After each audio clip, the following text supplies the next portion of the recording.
Hello বন্ধুরা, Sulata cooking রেসিপির পক্ষ থেকে সকলকে জানাই স্বাগত। আজকে কিন্তু আমি রুটি পরোটার সাথে খেতে হোটেল স্টাইলের সবজির রেসিপি নিয়ে হাজির হয়েছি।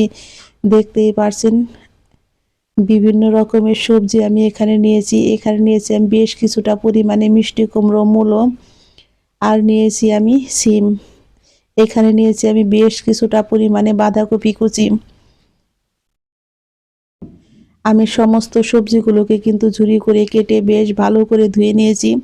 কড়াইতে দিয়েছি পরিমাণ মতো সরিষার তেল, আর দিয়েছি আমি একটা শুকনা মরিচকে অর্ধেক করে দিয়েছি বেশ কিছুটা পরিমাণে রসুন কুচি। এখন দিয়ে দিব আমি এক মুঠো পরিমাণে পেঁয়াজ কুচি। এখানে আমি দিয়ে দিব 4 থেকে 5টা কাঁচামরিচ চেরা। ঝালটা আপনারা আপনাদের পছন্দ অনুযায়ী খাবেন। এখন আমি পেঁয়াজ আর রসুনটাকে কিন্তু একটু বেশ ভালো করে ভেজে নিব।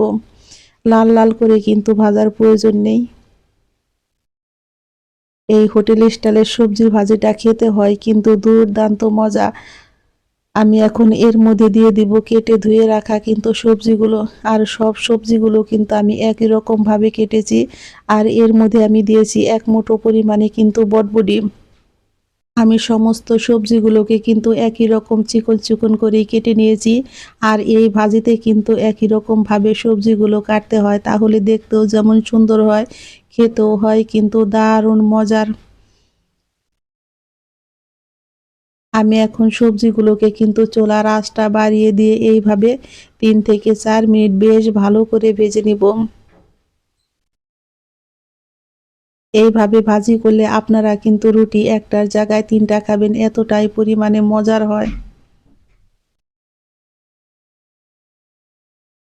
যারা সকালে নাস্তা খেতে পছন্দ করেন না তারাও কিন্তু চেয়ে চেয়ে খাবেন এই ভাজিটা থাকলে। আমরা কিন্তু রাত্রের বেলাও এই ভাজিটা ঝটপট তৈরি করে নিতে পারি।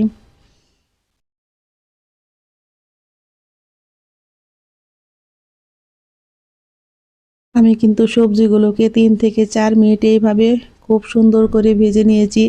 এখন আমি এর মধ্যে দিয়ে দিব খুবই অল্প পরিমাণে একটু হলুদের গুঁড়া, আর দিয়ে দিব আমি হাফ চামচ পরিমাণে লবণ। এখন মশলাগুলো দিয়েও কিন্তু আমি আবারও সবজিগুলোকে বেশ ভালো করে নেড়ে দেব। আর এর মধ্যে কিন্তু আমি কোনো জল ব্যবহার করব না। এখন চুলার আঁচটাকে মিডিয়াম টু লোতে রেখে এইভাবে আমি আস্তে আস্তে সবজিগুলোকে বেশ সুন্দর করে ভেজে নিব।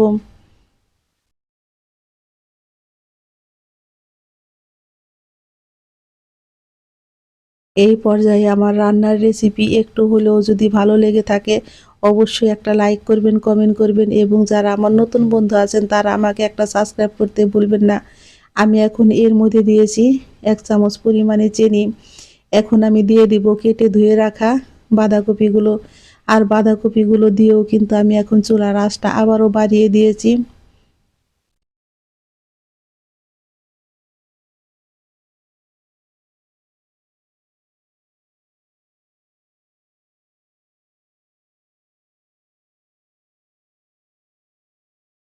আমি এখন বাঁধাকপিগুলোকে বেশ ভালো করে নেড়েচেড়ে একটু ভেজে নিব।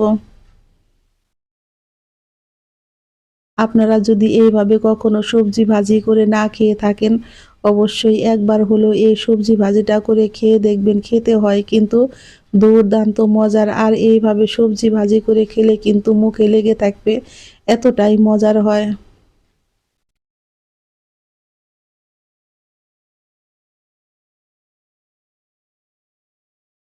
আমি এখন ঢাকনাতে ঢেকে 4 থেকে 5 মিনিট এই সবজিগুলোকে রান্না করে নেব।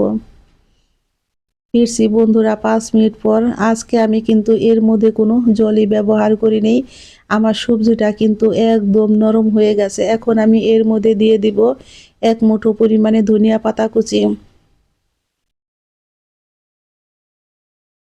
আমার সবজিটা কিন্তু সম্পূর্ণ রেডি হয়ে গেছে। লবণও আমার একদম ঠিক আছে, আর সবজিগুলোও কিন্তু একই রকম, সবগুলো সবজি সিদ্ধ হয়ে গেছে।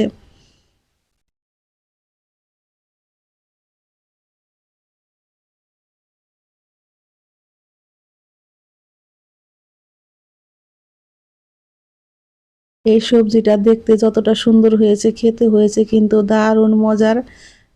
আমি কিন্তু এখন চুলাই থেকে নামিয়ে নিব, আর নামিয়ে গরম গরম রুটি বাকি পরোটার সাথে লুচির সাথে খেতে হয় কিন্তু দুর্দান্ত মজার। সকলেই ভালো থাকবেন, সুস্থ থাকবেন। আমি আবারও ফিরবো নতুন নতুন কোনো রান্নার রেসিপি নিয়ে। আমার সকল বন্ধুদের জানাই আমি অসংখ্য ধন্যবাদ। চুলাই থেকে নামিয়ে পরিবেশন করে দেখাচ্ছি। দেখুন বন্ধুরা কতটা সুন্দর হয়েছে, খেতেও হয়েছে কিন্তু দারুণ মজার।